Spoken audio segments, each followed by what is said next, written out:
Shalom, bem-vindo ao meu canal. Meu nome é Márcio Marafiotti e hoje eu vou explicar o livro Zacarias.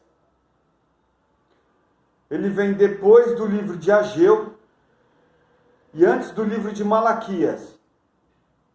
Possui 14 capítulos. A primeira parte do livro, composta do capítulo 1 a 8, contém os oráculos do profeta Zacarias.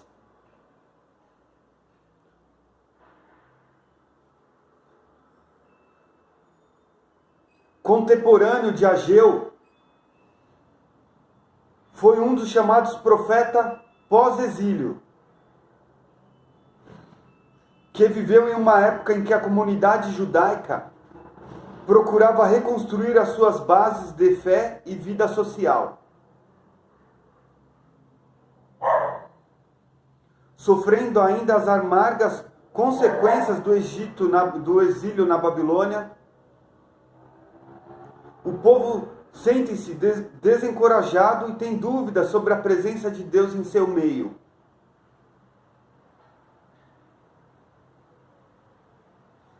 Zacarias, em oráculo e visões, mostra que Deus continua aí para realizar o seu projeto através da comunidade. O profeta reanima a esperança de um povo que passa por grandes dificuldades materiais e dúvidas de fé, e que por isso é levado à resignação passiva.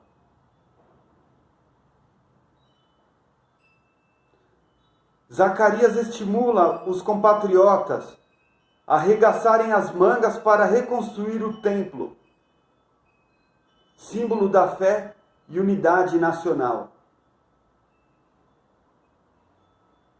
Zacarias, assim como Ageu, se preocupa com a reconstrução do templo de Jerusalém, mas dá maior destaque à restauração nacional e as suas exigências de pureza e moralidade.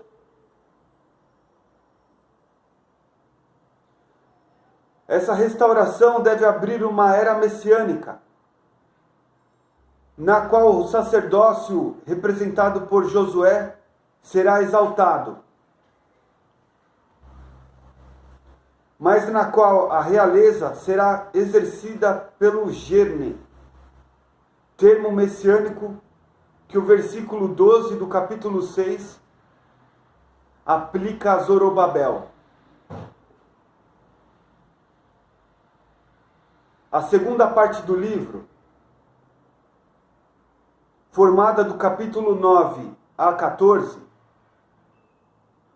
foi escrita nas últimas décadas do século IV a.C.,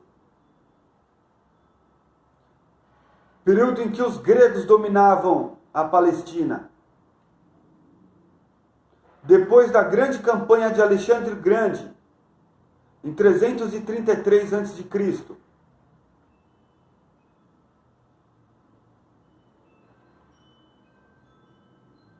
o autor olha para o futuro do povo de Deus.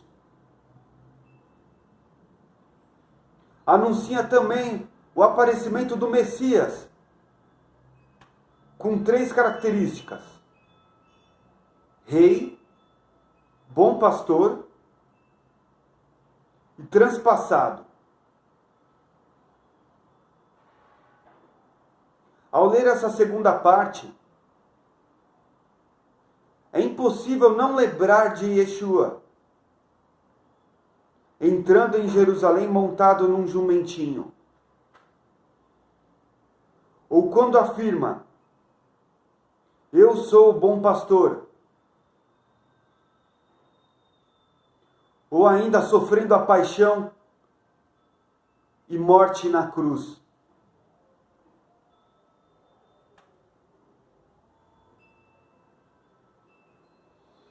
Dentre os argumentos que evidenciam que a segunda parte foi escrita em um momento posterior, pode-se citar que falta de referência a datas. Não se fala nem de Zacarias, nem de Zorobabel, nem de Josué, e nem da reconstrução do templo. O estilo é diferente. Utiliza-se com frequência livros anteriores como Jeremias e Ezequiel.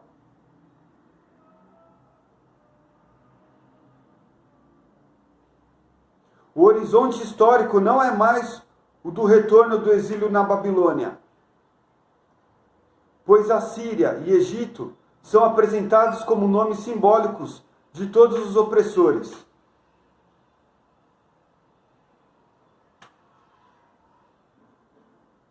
Os exilados que retornaram à sua terra natal em 536 a.C., sob o decreto de Ciro, estavam entre os mais pobres dos judeus cativos.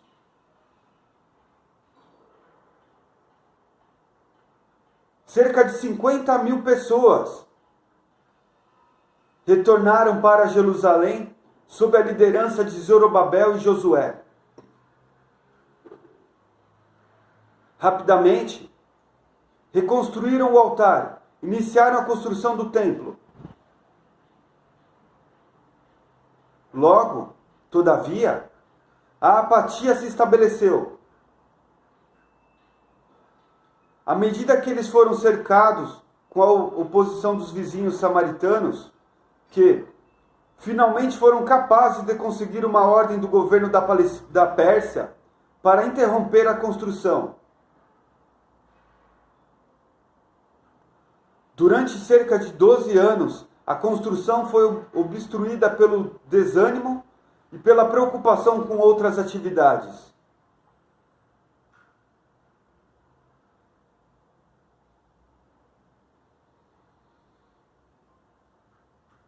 Zacarias dá um expressivo testemunho sobre a tradição de Cristo, da traição de Cristo por 30 moedas de prata.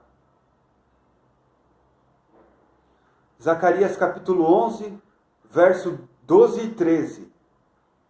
Mateus capítulo 27, verso 9. Sua crucificação.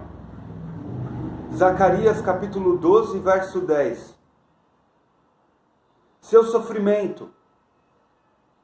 Zacarias capítulo 13, verso 7. E sua segunda vinda. Zacarias capítulo 14, verso 4. Duas referências a Cristo são consideradas pelos religiosos como de profundo significado. A entrada triunfal de Yeshua em Jerusalém é descrita em detalhes em Zacarias capítulo 9, verso 9. 400 anos antes do acontecimento. Por hoje é só. Deixe seu like e se inscreva no meu canal. Encontro vocês no meu próximo vídeo. Shalom!